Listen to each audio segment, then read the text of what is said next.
कुठलीही संस्था ती तिच्या इमारतीने ओळखली जात नाही, तर ती तिच्या ॲल्युमनाईजने ओळखली जाते. आणि आज LITने समाजाच्या वेगवेगळ्या क्षेत्रामध्ये कॉन्ट्रीब्यूट करणारे जे ॲल्युमनाईज तयार केले आहेत, मला असं वाटतं की हीच खऱ्या अर्थानं LITचं यश आहे.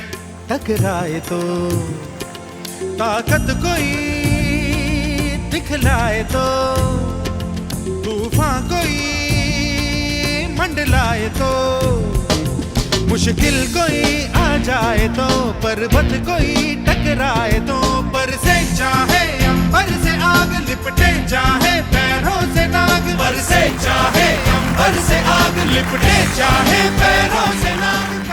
पुढच्या काळामध्ये या सगळ्या क्षेत्रामध्ये जिथे एनर्जी ट्रान्झिशन होऊन राहिलं आहे, सर्क्युलर इकॉनॉमी इतक्या मोठ्या प्रमाणात तयार होते आहे, आज अन्न प्रक्रियेमध्ये इतक्या मोठ्या प्रमाणात बदल होत आहेत, या सगळ्या क्षेत्रांमध्ये खूप चांगल्या पद्धतीनं LIT काम करेल. आणि मला असं वाटतं की भारत ज्या वेगाने या सगळ्या क्षेत्रामध्ये आज इनोव्हेशन करतोय, त्यात एक मोठा वाटा हा आपला देखील निश्चितपणे असणार आहे.